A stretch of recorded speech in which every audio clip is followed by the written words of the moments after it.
Dear students, we are going to discuss general ledger. General ledger का मतलब है group of accounts. Group of accounts को हम general ledger कहते हैं। ये कैश का एक अकाउंट है।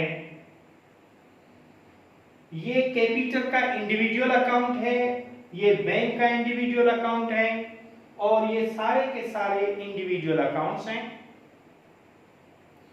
इनके ग्रुप को मिलाकर हम जनरल लेजर कहते हैं।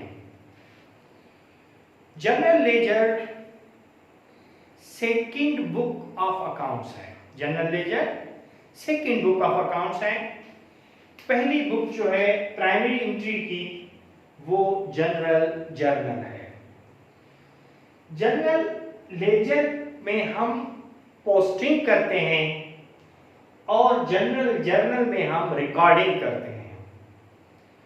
और जनरल लेजर में पोस्टिंग करने के लिए हमारे पास दो तरीके हैं, एक जनरल जर्नल के थ्रू और दूसरा डायरेक्ट एंट्री के थ्रू।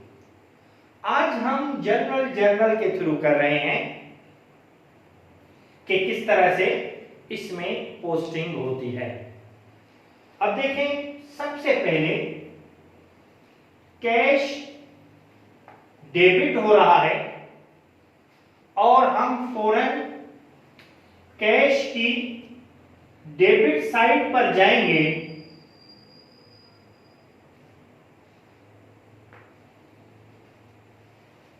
और उसके साथ साथ कैपिटल क्रेडिट हो रहा है, तो हम कैपिटल की क्रेडिट साइड पर जाएंगे। हमने कैश को डेबिट कर दिया और कैपिटल को क्रेडिट कर दिया। कैश जो डेबिट हुआ है वो कैपिटल के नाम से होगा, क्योंकि ये हमारे पास कैपिटल से आया है। कैश जो डेबिट हुआ है वो कैपिटल के नाम से हुआ है, कैपिटल के थ्रू हुआ है, तो हमने उसका नाम कैपिटल लिखा इधर। लेकिन अकाउंट कैश का डेबिट हुआ है। उसके बाद कैपिटल जो क्रेडिट हुआ है वो कैश के थ्रू हुआ है, तो हम यहां पर कैश लिखेंगे। यहां पर टिक लगा देंगे। इसका मतलब यह है कि हमने अकाउंट को पोस्ट कर दिया। अब उसके बाद है, और इसकी डेट लगाएंगे जनवरी 1 और यहां पर भी जनवरी 1। उसके बाद है बैंक डेबिट हो रहा है, तो हम बैंक की डेबिट साइड पर जाएंगे और यहां पर हमने बैंक को डेबिट कर दिया 20,000 से और कैश क्रेडिट हो रहा है, तो हमने कैश की क्रेडिट साइड पर 20,000 लिख दिया। ये जो बैंक डेबिट हुआ है वो कैश के थ्रू हुआ है और ये जो कैश क्रेडिट हुआ है वो बैंक के थ्रू हुआ है। यानी हम उसका अपोजिट वाला नाम उठाएंगे, अपोजिट वाला अकाउंट उठाएंगे। ये डेट है जनवरी 2 और यहां पर भी जनवरी 2। इसको भी हम टिक कर देंगे। फर्नीचर डेबिट हुआ है 3,000 से। हमने 3,000 को फर्नीचर की डेबिट साइड पे रख दिया और कैश क्रेडिट हुआ है 3,000 से, तो हमने कैश को की क्रेडिट साइड पर 3,000 रख दिए ये जो फर्नीचर डेबिट हुआ है वो कैश के थ्रू हुआ है, और कैश जो क्रेडिट हुआ है वो फर्नीचर के थ्रू हुआ है, और ये डेट है जनवरी 3rd, और यहां पर भी जनवरी 3rd। इसको हम टिक कर देंगे, जिसका मतलब यह है कि हमने पोस्ट कर दिया है। उसके बाद है इक्विपमेंट। इक्विपमेंट डेबिट हो रहा है 5000 से, तो हमने इक्विपमेंट की साइड पर 5000, डेबिट साइड पर 5000 लिख दिया, और कैश क्रेडिट हो रहा है 5000 से, तो हमने कैश को क्रेडिट कर दिया 5000 से। इक्विपमेंट कैश के थ्रू डेबिट हुआ है, और कैश इक्विपमेंट के थ्रू क्रेडिट हुआ है, और ये डेट है जनवरी 4।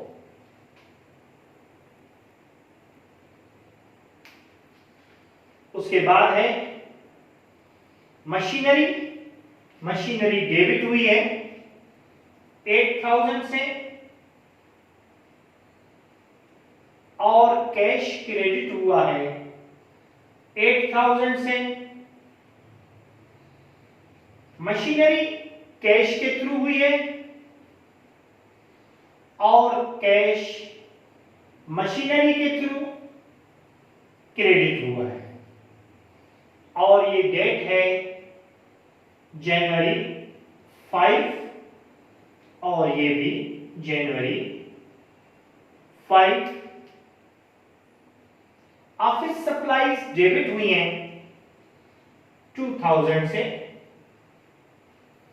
और कैश क्रेडिट हुआ है 2000 से।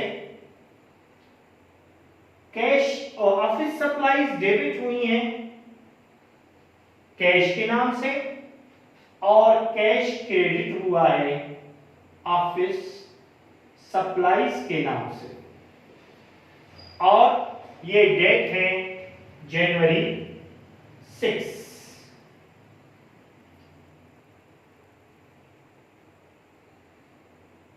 और यहां पर हम टिक कर देंगे।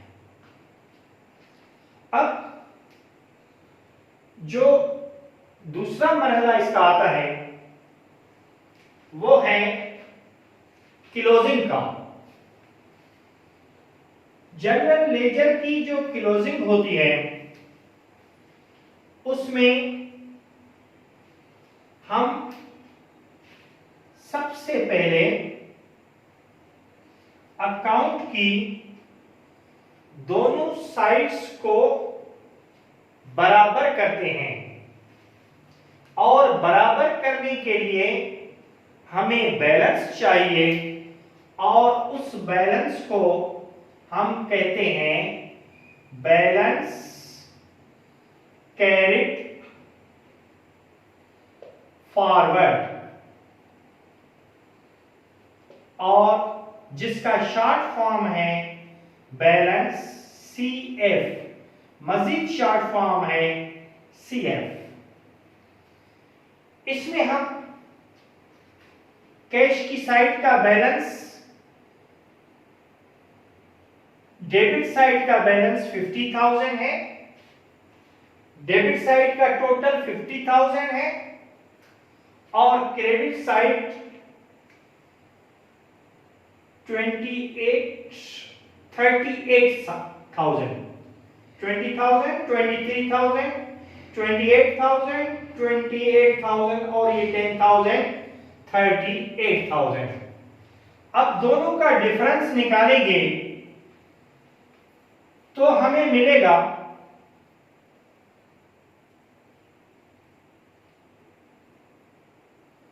12,000, और यहां पर हम लिख देंगे CF 12,000।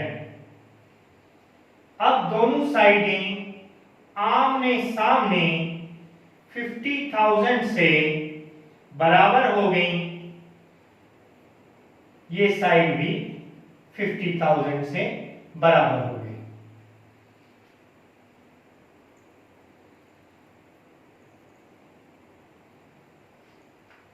अब इन दोनों साइड्स का डिफरेंस 3000 है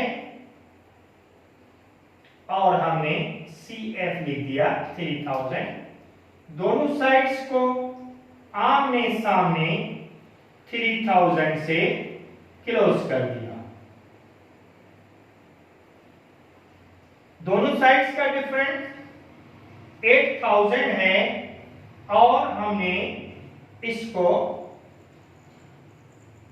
8000 CF लिखा और दोनों साइड्स को बराबर कर दिया 8000 से। दोनों साइड्स का डिफरेंस 50,000 है और हमने CF लिखा 50,000 और दोनों साइड्स को हमने 50,000 से क्लोज कर दिया। दोनों साइड्स का डिफरेंस 20,000 है, हमने दोनों साइड्स को 20,000 से क्लोज कर दिया और बराबर कर दिया। दोनों साइड्स का डिफरेंस इक्विपमेंट का 5,000 है और हमने दोनों साइड्स को बराबर किया और क्लोज कर दिया। क्लोज करने का तरीका अकाउंटिंग में यह है कि हम डबल लाइन खींचते हैं। दोनों साइड्स का डिफरेंस 2000 है और दोनों साइड्स को आमने सामने क्लोज किया और हमने अमाउंट टोटल कर दिया। CF अकाउंट को क्लोज करने के लिए करते हैं और फिर अकाउंट को रीओपन करने के लिए हम दूसरा बैलेंस ले आते हैं जिसको कहा जाता है बैलेंस ब्रॉट फॉरवर्ड और इसका शॉर्ट फॉर्म है बैलेंस BF। मजीद इसका शॉर्ट फॉर्म है BF। जो अमाउंट CF का होगा वही BF का होगा, लेकिन साइड अपोजिट होगी और नीचे होगा और ये दूसरे महीने में होगा। ये अगर जनवरी है तो फिर ये फरवरी होगा और ये जनवरी 31 को क्लोजिंग होती है। अब ये CF 3000 तो क्लोजिंग BF 3000, CF 8000 तो BF 8000, CF 50,000 तो BF 50,000, CF 20,000 तो BF 20,000, CF 5,000 तो BF 5,000, CF 2,000 तो BF भी 2,000। उसके बाद हम इसको एक रफ ट्रायल बैलेंस से चेक करते हैं और आपको यह भी पता चल जाएगा कि ट्रायल बैलेंस में अमाउंट कहां से आते हैं। अब ये डेबिट साइड है और ये क्रेडिट साइड है। जो BF डेबिट हो रहा होगा उसको डेबिट पे रखेंगे, जो BF क्रेडिट हो रहा होगा उसको हम क्रेडिट साइड पे रखेंगे।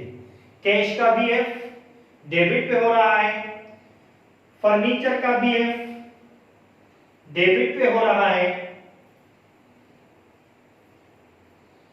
मशीनरी का BF डेबिट पे हो रहा है,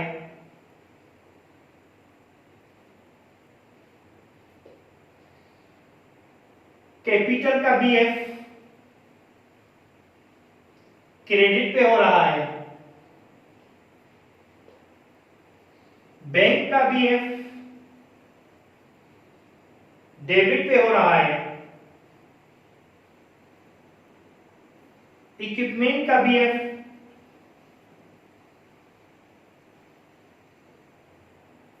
डेबिट पे हो रहा है, ऑफिस सप्लाईज का बीएफ डेबिट पे हो रहा है।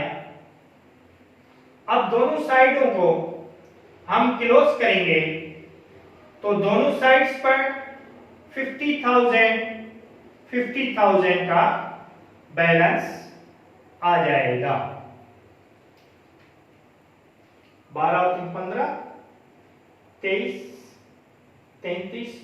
33, 43, 45, 50, 50,000 दोनों साइडें 50,000 से बराबर हैं। ठीक है, खुदा हाफिज।